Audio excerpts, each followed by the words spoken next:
अस्सलाम वालेकुम dear students, मैं आपका टीचर ज़हीर अहमद कुरैशी आज के नए लेक्चर के साथ। अच्छा बच्चों, हमने चैप्टर नंबर 4 डिस्कस कर लिया और उसकी प्रैक्टिस भी कर ली। उम्मीद है कि आपको चैप्टर नंबर 4 समझ आ गया है और आपने उसे अच्छे से तैयार भी कर लिया। अब हम इसकी एक्सरसाइज को डिस्कस करते हैं और एक्सरसाइज के डिफरेंट MCQs, शॉर्ट क्वेश्चंस इन्हें डिस्कस करते हैं कि कैसे परफॉर्म किए जाएंगे। आइए चलते हैं हम बोर्ड की तरफ और डिस्कस करते हैं। सो बच्चों, आपकी एक्सरसाइज के अंदर सबसे पहले आपके MCQs आ जाते हैं जो कि बड़े इंपॉर्टेंट होते हैं।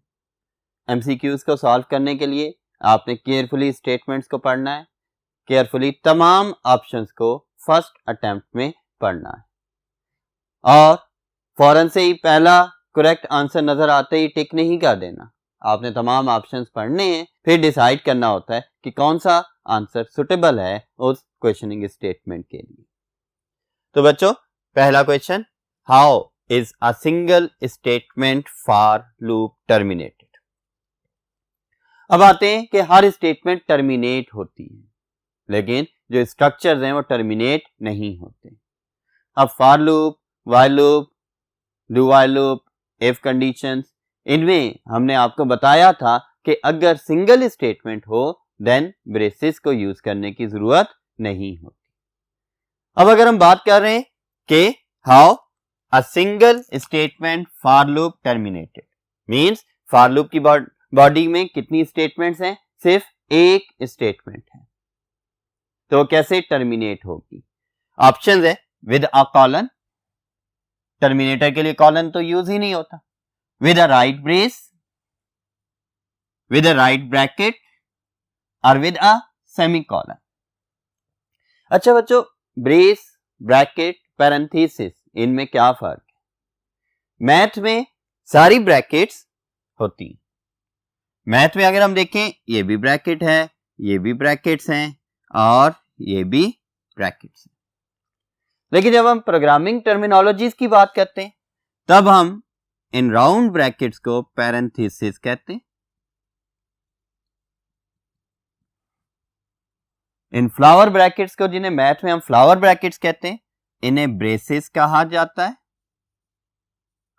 और जो स्क्वायर ब्रैकेट्स होती हैं इन्हें हम प्रोग्रामिंग टर्मिनोलॉजीज में ब्रैकेट्स कहते हैं। तो अगेन आते हैं ऑप्शन की तरफ, with a colon, with a right brace, with a right bracket or with a semicolon। जब भी कोई एक स्टेटमेंट टर्मिनेट करनी हो तब हम सेमीकोलन को यूज कर रहे होते हैं और जब भी कंपाउंड स्टेटमेंट को टर्मिनेट करना हो तब हम राइट ब्रेसेस को यूज करते हैं। अब कंपाउंड स्टेटमेंट आप चैप्टर नंबर 3 में पढ़कर आए कि set of more than one statement is called compound statement and it is enclosed with in braces. तो बेटा, फर्स्ट MCQ का करेक्ट आंसर आपके पास कॉलन नहीं हो सकता, राइट ब्रेस भी नहीं है क्योंकि कंपाउंड स्टेटमेंट नहीं है। क्या कह रहा है? सिंगल स्टेटमेंट की बात कर रहा है। ब्रैकेट्स के जरिए से आपकी स्टेटमेंट्स टर्मिनेट नहीं होती, सो इसके अंदर सिंगल स्टेटमेंट है, तो हमारा जो करेक्ट आंसर है वो है with a semicolon. Single statement for loop terminate किया जाता है विद अ सेमीकोलन। अब सेकेंड MCQ की तरफ आते हैं, how is a multiple statement for loop terminated. अब देखिए, बुक में आपका सेकेंड जो MCQ पूछा गया उसमें पूछा जा रहा है कि मल्टीपल स्टेटमेंट फॉर लूप, यहाँ क्या था? सिंगल स्टेटमेंट फॉर लूप, कि एक ऐसा फॉर लूप जिसमें सिर्फ एक ही स्टेटमेंट है वो, और यहाँ पर मल्टीपल स्टेटमेंट्स फॉर लूप आ गया। इसमें क्या चीज आ रही है? इसके अंदर आप ये देखते हो कि कितनी स्टेटमेंट्स, एक से ज्यादा स्टेटमेंट्स हैं, तब हम क्या करते हैं? तब हम किस तरह से इसे टर्मिनेट करेंगे? ऑप्शन है वही, with a colon, with a right brace, with a right bracket या विद अ सेमीकोलन। तो बच्चों, कंपाउंड स्टेटमेंट यानी कि मल्टीपल स्टेटमेंट्स को किस तरह टर्मिनेट करते हैं? With a right brace. Colon के जरिए से किसी लेबल को आइडेंटिफाई किया जा रहा होता है। ब्रैकेट्स जो हैं, स्क्वायर ब्रैकेट्स, ये एरेज के अंदर यूज हो रही होती हैं और सेमीकोलन से सिंगल स्टेटमेंट टर्मिनेट होती है। एक से ज्यादा स्टेटमेंट्स होंगी तो विद अ राइट ब्रेस, कौन सी होती है, ये वाली हमारे पास राइट ब्रेस आ जाएगी और इसके थ्रू हम इसे टर्मिनेट करेंगे। Third MCQ, which of the following can be used to replace ternary operator. Ternary operator कौन से थे, आपने चैप्टर नंबर 3 में पढ़ा था कि दी कंडीशन और कंडीशन के साथ साथ क्वेश्चन मार्क के बाद ट्रू और ट्रू के बाद कॉलन फॉल्स। अब आपसे क्वेश्चन पूछा जा रहा है कि इस टर्नरी ऑपरेटर क्वेश्चन मार्क को किस स्ट्रक्चर से या किस स्टेटमेंट से रिप्लेस किया जा सकता है। क्या इफ स्टेटमेंट जिसके अंदर सिंगल इफ स्ट्रक्चर होता है और अगर कंडीशन ट्रू है तो वो एग्जीक्यूट कर जाता है, नहीं तो स्किप कर जाता है। इफ एल्स जो कि two way decision making statement होती है जिसमें टू स्टेटमेंट्स डिपेंड कर रही होती है कंडीशन पर। एक स्टेटमेंट या ब्लॉक ऑफ स्टेटमेंट डिपेंड करता है, अगर तो कंडीशन ट्रू होगी तो उसकी तो एग्जीक्यूट करेगा, और दूसरा ब्लॉक ऑफ स्टेटमेंट कैसे डिपेंड कर रहा होता है कि कंडीशन के फॉल्स होने के ऊपर। इफ एल्स के अंदर भी हमारे पास यही है। फिर एल्स इफ जिसके अंदर मल्टीपल कंडीशंस यूज हो रही होती हैं जिनके through multiple block of statements execute होते हैं।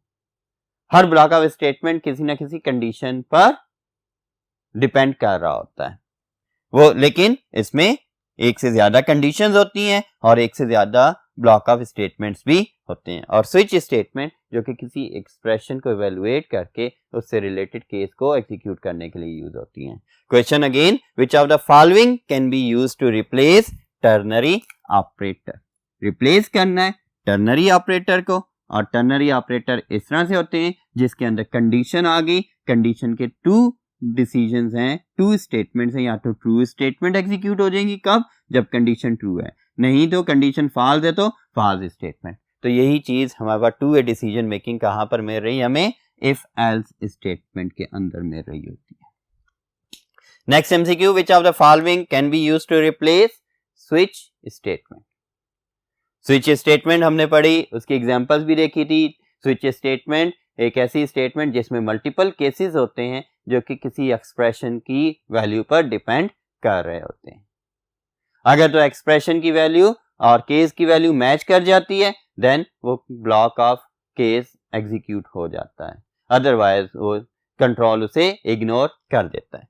अब क्वेश्चन ये पूछा जा रहा है कि इसको स्विच स्टेटमेंट को इन स्टेटमेंट्स में से किसके साथ हम रिप्लेस कर सकते हैं। क्या वो इफ एल्स स्टेटमेंट है, क्या वो ब्रेक स्टेटमेंट है, क्या वो एल्स इफ स्टेटमेंट है, या व्हाइल स्टेटमेंट।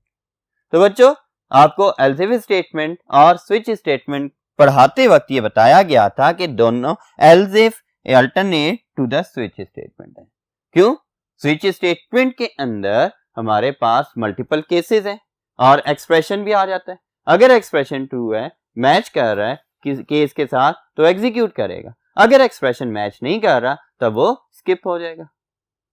इसी तरह से हमारे पास एल्स इफ स्टेटमेंट आ जाती है जिसके अंदर मल्टीपल ब्लॉक्स हैं और मल्टीपल कंडीशंस हैं। हर ब्लॉक किसी न किसी कंडीशन के ट्रू के ऊपर डिपेंड कर रहा होता है। अगर तो कंडीशन ट्रू है तो उसका रिस्पेक्टिव ब्लॉक एग्जीक्यूट हो जाता है, अगर कंडीशन ट्रू नहीं है तो उसका रिस्पेक्टिव ब्लॉक स्किप हो जाता है। तो यही चीज हमारे पास आ जाती है कि ये क्वाइट सिमिलर है else if statement to the switch statement. तो इसका करेक्ट आंसर ऑप्शन सी आ जाता है और ये आपके पास आ जाता है। बाकी एमसीक्यूज के लिए हम नेक्स्ट बोर्ड पर मूव करते हैं। ओके बच्चों, अब हम डिस्कस करते हैं बाकी रिमेनिंग एमसीक्यूज को जो आपकी एक्सरसाइज के अंदर है। पांचवा एमसीक्यू आ जाता है, uh while loop is more appropriate to use than for loop. अब ये कह रहा है कि हम व्हाइल लूप को कब ज्यादा बेहतर यूज कर सकते हैं, फॉर लूप के अगेंस्ट। तो ऑप्शंस में ये कहता है when the body of loop is to be executed at least once.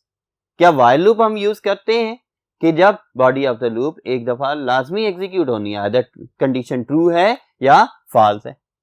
यहां पे दूसरा ऑप्शन आ रहा है, the termination condition occurs unexpectedly, means loop कभी भी अनएक्सपेक्टेडली किसी भी नंबर ऑफ टाइम्स पर टर्मिनेट भी किया जा सकता है। जो ऑप्शन दिया गया, the program executes at least once, पहला ऑप्शन था body of loop executes at least once, और ऑप्शन सी दे रहे हैं the program executes at least once, यानी कह रहा है कि प्रोग्राम एक दफा सिर्फ एग्जीक्यूट करे। इसके बाद नेक्स्ट जो आपका ऑप्शन आ रहा है, when the number of iterations are known in advance, जो कि काउंटर लूप के लिए, व्हाइल लूप काउंटर लूप नहीं है, तो हमारा डी ऑप्शन करेक्ट नहीं होता। ऑप्शन सी की तरफ देखते हैं, the program executes at least once, loop की बात कर रहे हैं तो लूप सेट ऑफ स्टेटमेंट्स को रिपीटेडली एग्जीक्यूट करता है, प्रोग्राम को रिपीटेडली एग्जीक्यूट करना या ना करना लूप पर डिपेंड नहीं कर रहा होता, तो ये भी स्टेटमेंट आपकी फॉल्स हो जाती है। सेकेंड वन में the termination condition occurs unexpectedly, means we don't know the number of iterations in advance, और किसी भी वक्त यूजर कंडीशन को फॉल्स कर सकता है। इसे देखते हैं। इसके साथ साथ ऑप्शन ए को, the body of loop is to be executed at least once, while loop के अंदर पहले कंडीशन चेक होती है फिर body of the loop execute होता है, मींस ये अगर कंडीशन फॉल्स होगी तो एक दफा भी बॉडी एग्जीक्यूट नहीं करेगी, तो ऑप्शन ए भी इनकरेक्ट है। लेकिन ऑप्शन बी, व्हाइल लूप को हमने सेंटिनल लूप भी कहा था या यूजर कंट्रोल्ड लूप भी कहा था कि यूजर इसकी एग्जीक्यूशन को कंट्रोल कर सकता है कि कब लूप की बॉडी ने टर्मिनेट होना है, तो इसमें यही चीज आ जाती है, the termination condition occurs unexpectedly, किसी भी वक्त कंडीशन टर्मिनेट हो सकती है। Next MCQ, in which situation uh do while loop, अब ये कहता है कि किस सिचुएशन के अंदर डू व्हाइल लूप ज्यादा अप्रोप्रिएट है यूज करना देन फॉर एंड व्हाइल। तो बच्चों ऑप्शंस है, when the body of loop is to be executed at least once, जब बॉडी ऑफ द लूप कम से कम एक दफा लाजमी एग्जीक्यूट होनी है, या फिर when the loop terminates unexpectedly, again अभी हमने बात की थी कि लूप अनएक्सपेक्टेडली टर्मिनेट कर जाए, मींस कि किसी भी वक्त यूजर आपके लूप के एग्जीक्यूशन को स्टॉप करते हैं। Option C, when the program executes at least once, यानी कि प्रोग्राम की एग्जीक्यूशन एटलीस्ट वंस, और जब हम प्रोग्राम को मेमोरी में लोड करते हैं तो वो एक दफा तो एग्जीक्यूट होता ही है, तो ये इसमें कभी लूप के थ्रू नहीं हम इसे मैनेज कर सकते। When the number of loop iterations are known in advance, ये फिर वही काउंटर लूप वाली डेफिनेशन आ गई कि जब हमें नंबर ऑफ लूप्स पहले से पता होते हैं। लेकिन अब हम इन दोनों में से, ये भी हमारा डी ऑप्शन भी नहीं हो सकता, सी भी नहीं हो सकता, ए एंड बी।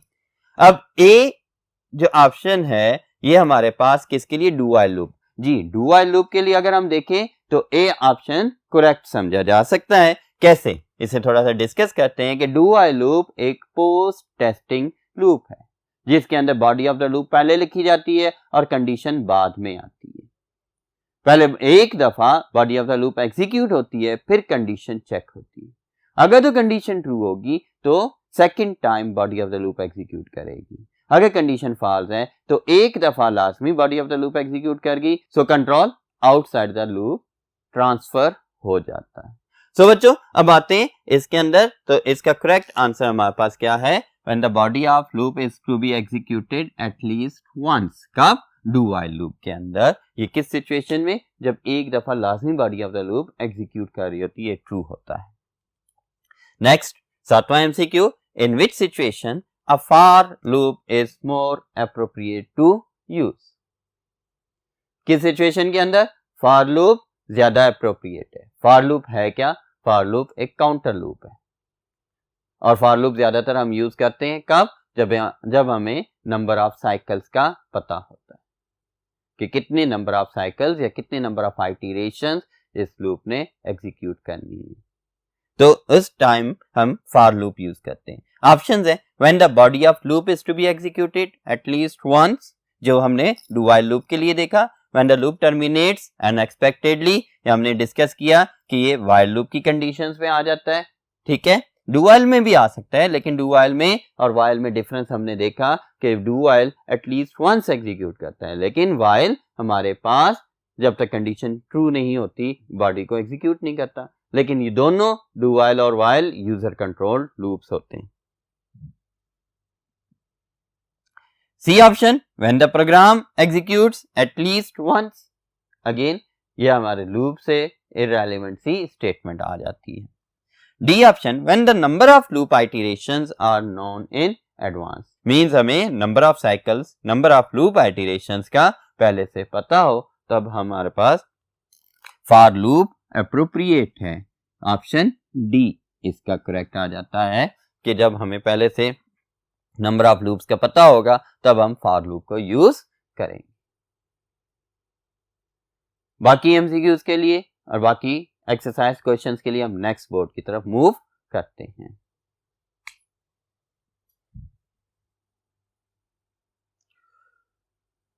अच्छा बच्चों, next MCQ, MCQ number 8, which of the following transfers control to the beginning of the loop. क्या कह रहा है कि इनमें से कौन सा स्ट्रक्चर या स्टेटमेंट, कौन सी स्टेटमेंट कंट्रोल को बिगनिंग ऑफ द लूप पर ट्रांसफर करती है। By what? By doing, by skipping the remaining statements. Means remaining statement जो कि लूप की बॉडी के अंदर हैं उन्हें स्किप करते हुए दोबारा से लूप के स्टार्ट में कौन सी स्टेटमेंट ट्रांसफर कर देती है। इसके लिए इसने पूछा है कि exit function, then continue statement, then break statement या नेस्टेड लूप। अब ये तमाम डिफरेंट वे में कंट्रोल को ट्रांसफर कर रहे होते हैं। एग्जिट फंक्शन कंट्रोल को कहां और कैसे ट्रांसफर कर रहा है? जैसे ही एग्जिट फंक्शन एग्जीक्यूट करता है ये कंट्रोल को आउटसाइड द प्रोग्राम ट्रांसफर कर देता है to the operating system. Means आपके प्रोग्राम को एग्जिट कर देगा। कंटिन्यू स्टेटमेंट एक ऐसी स्टेटमेंट जिसके जरिए से कंट्रोल को to the beginning of the loop हम ट्रांसफर कर सकते हैं by skipping the remaining statement of the body. Break statement, break statement क्या करती है?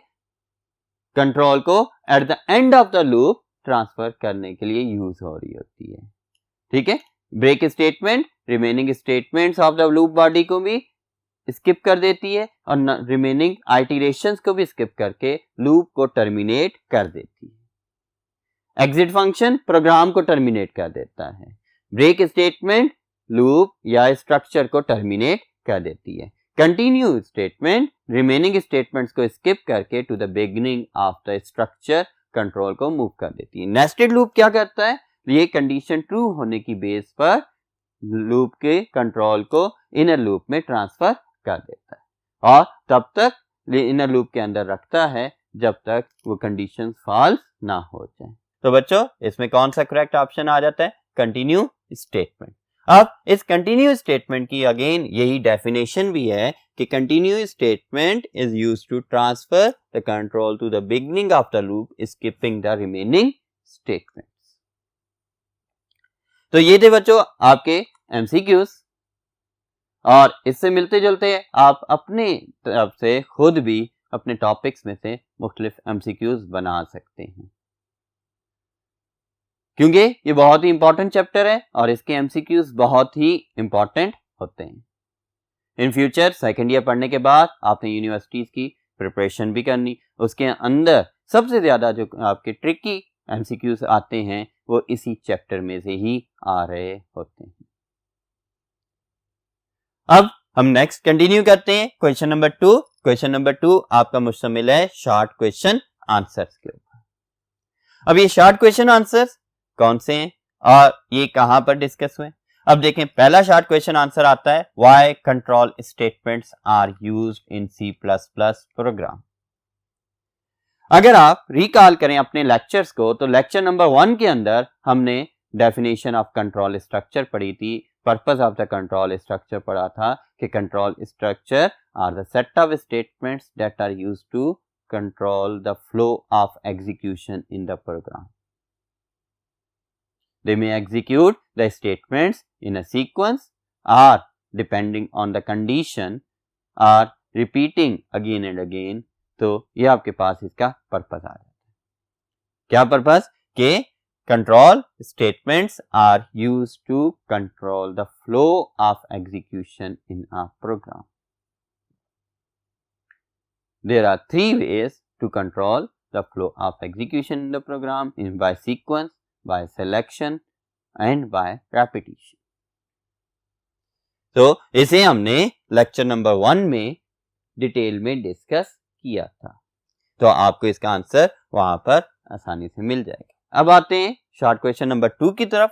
सो इसमें आपके पास है differentiate between if else and else if statement, और इसे हम इसी लेक्चर के एंड में डिटेल में डिस्कस करते हैं कि इफ एल्स और एल्स इफ में क्या डिफरेंसेस आ जाते हैं। हमने दोनों स्ट्रक्चर या स्टेटमेंट्स को सेपरेटली तो पढ़ा है, अब हम इन्हें कंपेयर करके भी देखेंगे कि क्या डिफरेंसेस आते हैं। थर्ड शॉर्ट क्वेश्चन आता है differentiate between for and while loop.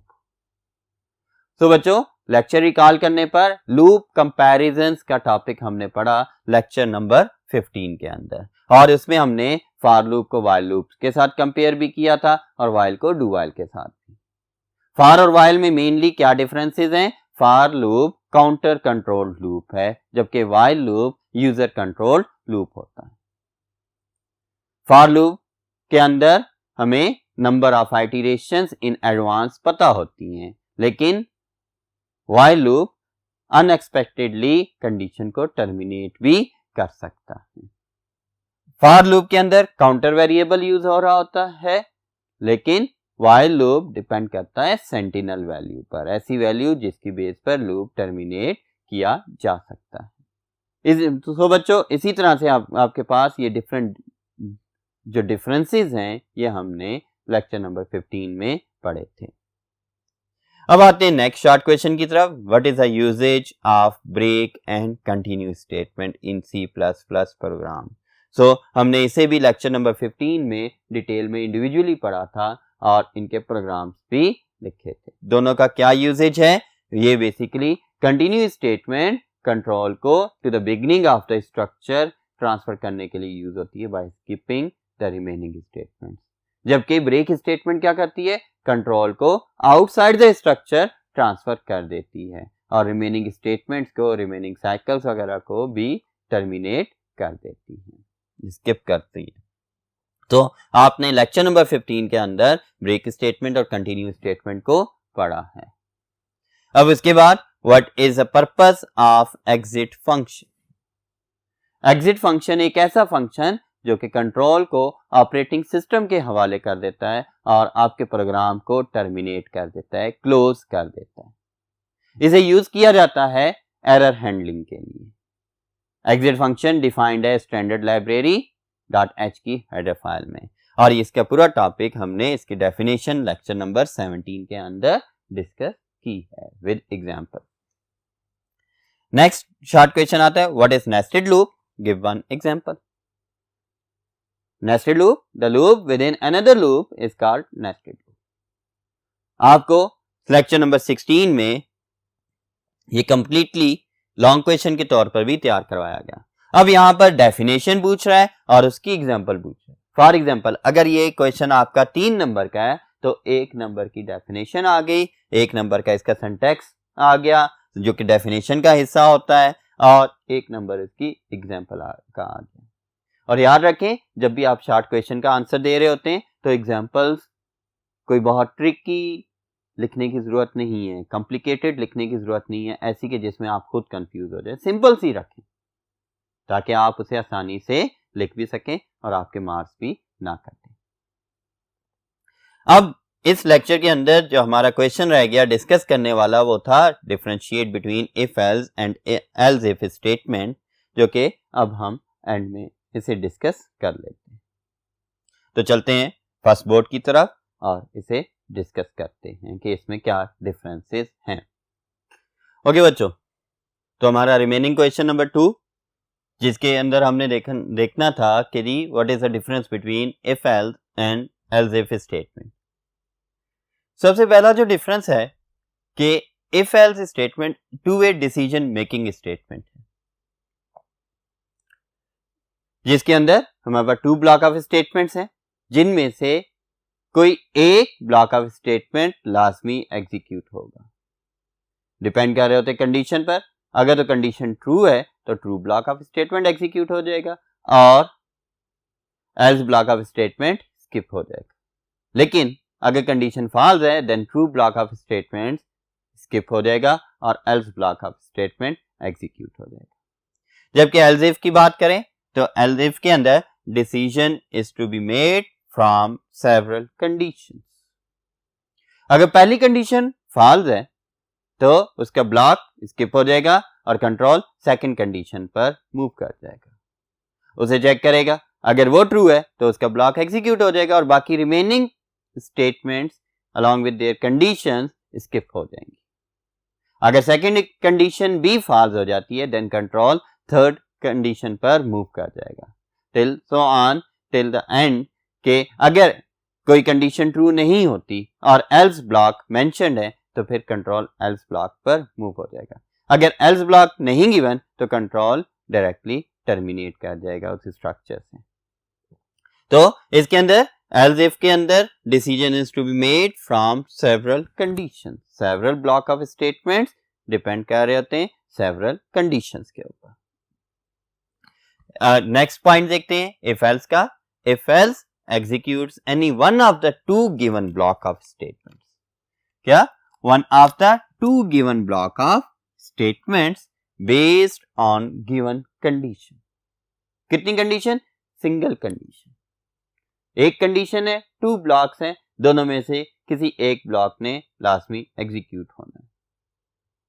जबकि इसके अंदर executes any one of the multiple given blocks of statements based on several conditions।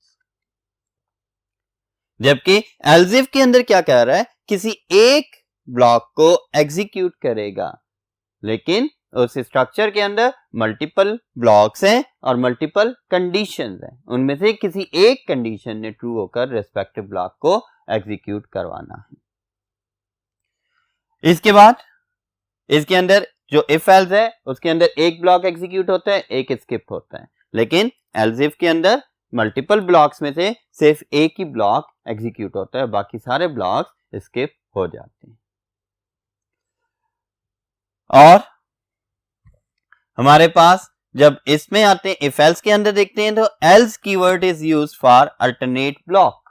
If else के अंदर एल्स कीवर्ड यूज होता है अल्टरनेट ब्लॉक के लिए, लेकिन एल्स इफ के अंदर else is followed by if.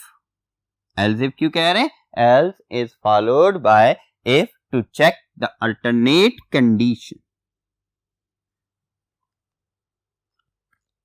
और इफ एल्स में एल्स इज मैंडेटरी, क्योंकि इफ और एल्स, अगर इफ कंडीशन फॉल्स है तो कंट्रोल ने एल्स पर मूव करना है।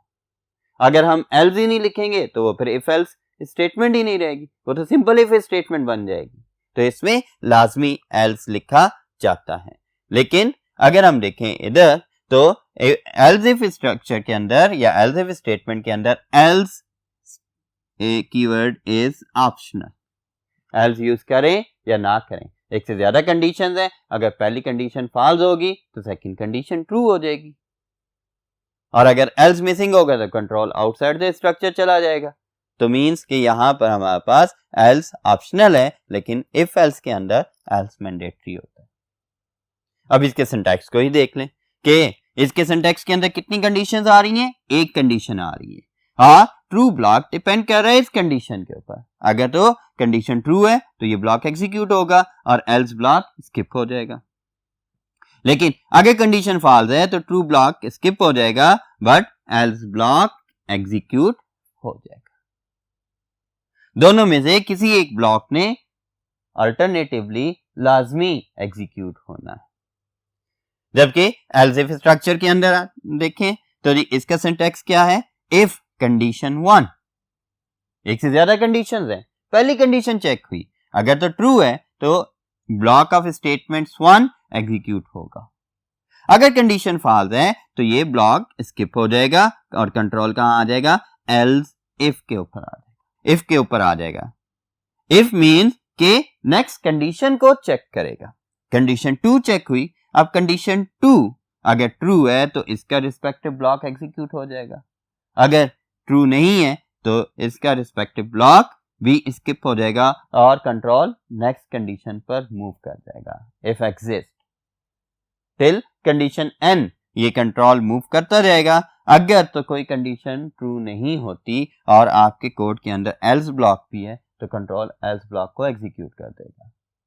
और एल्स ब्लॉक ऑप्शनल है, तो अगर ये आपने नहीं लिखा अब तो कोई भी कंडीशन ट्रू नहीं हुई तो कंट्रोल उससे बाहर आ जाएगा और किसी भी ब्लॉक को एग्जीक्यूट नहीं करेगा। तो बच्चों ये था difference between if else and else if structure. Short question है, 3 से 4 पॉइंट्स आप लिखते हैं और साथ में सिंटैक्स लिख देते हैं। सिंटैक्स लिखें या एग्जांपल के थ्रू भी आप इस चीज को डिस्क्राइब कर सकते हैं। ये था आज का लेक्चर जिसके अंदर हमने एमसीक्यूज और कुछ शॉर्ट क्वेश्चंस को डिस्कस किया। रिमेनिंग शॉर्ट क्वेश्चंस और एक्सरसाइज क्वेश्चंस हम नेक्स्ट लेक्चर में आपसे डिस्कस करेंगे। तब तक के लिए अल्लाह हाफिज।